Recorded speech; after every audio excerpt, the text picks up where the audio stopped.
રાધે રાધે મિત્રો, જો તમારે પણ તમારી જૂની કંપનીનું પીએફ નવી કંપનીમાં ટ્રાન્સફર કરવું હોય તો કઈ રીતે તમે કરી શકો એની વાત આપણે આ વિડીયોમાં કરવાની છે।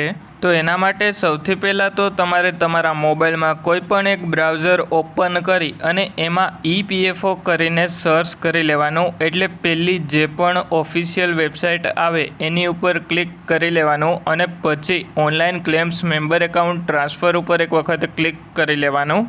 એટલે પછી તમને તમારા મોબાઈલમાં આ રીતેની સ્ક્રીન જોવા મળી જશે। પછી તમારે તમારો UAN નંબર અને PFનો પાસવર્ડ એન્ટર કરી લેવાનો અને પછી સાઇન ઇન ઉપર એક વખત ક્લિક કરી લેવાનું।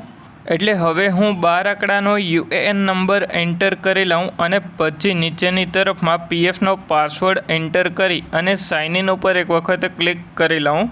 એટલે પછી આપણા મોબાઈલ નંબર ઉપર OTP આવી જશે। એ OTP એન્ટર કરી લેવાનો અને પછી સબમિટ ઉપર એક વખત ક્લિક કરી લેવાનું।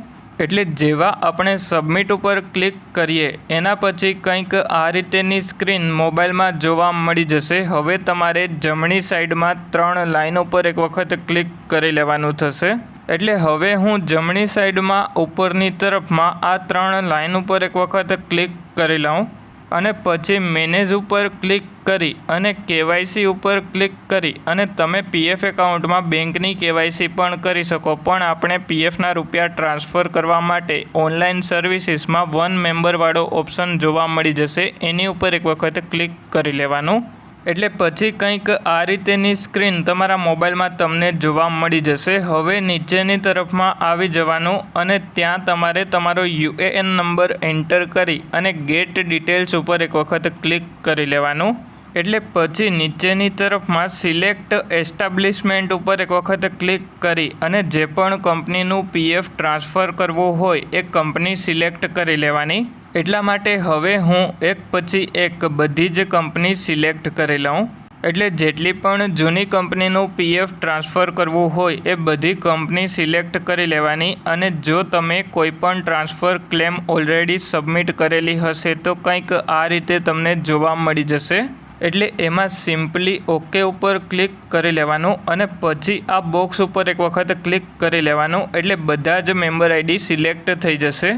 એટલે પછી તમારે નીચેની તરફમાં આવી અને આ બોક્સ ઉપર એક વખત ક્લિક કરી લેવાનું। જેવા બોક્સ ઉપર ક્લિક કરો એના પછી નીચેની તરફમાં ગેટ OTP ઉપર એક વખત ક્લિક કરી લેવાનું। એટલે જેવા તમે ગેટ OTP ઉપર ક્લિક કરો એના પછી તમારા મોબાઈલ નંબર ઉપર OTP આવી જશે। OTP તમારે એન્ટર કરી અને OTP સબમિટ કરી લેવાનો।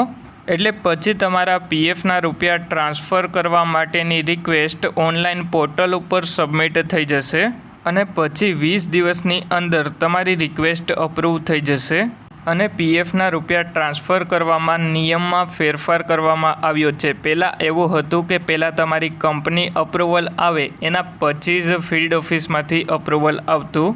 એટલે પહેલાં એવું હતું કે આપણી જૂની કંપની અથવા તો નવી કંપની અપ્રુવલ આપે એના પછી જ ફિલ્ડ ઓફિસમાંથી અપ્રુવલ આવતું। જ્યારે હવેના નિયમ પ્રમાણે ડાયરેક્ટ EPFO તરફથી અપ્રુવલ આવી જાય છે। અને હવે જો તમારા મિત્રોનું PF એકાઉન્ટ હોય તો એમને આ વિડીયો શેર કરજો, જેથી કરીને એમને PFના રૂપિયા ઉપાડવા હોય તો આ વિડીયો જોઈ અને એ લોકો પણ PFના રૂપિયા ઉપાડી લે।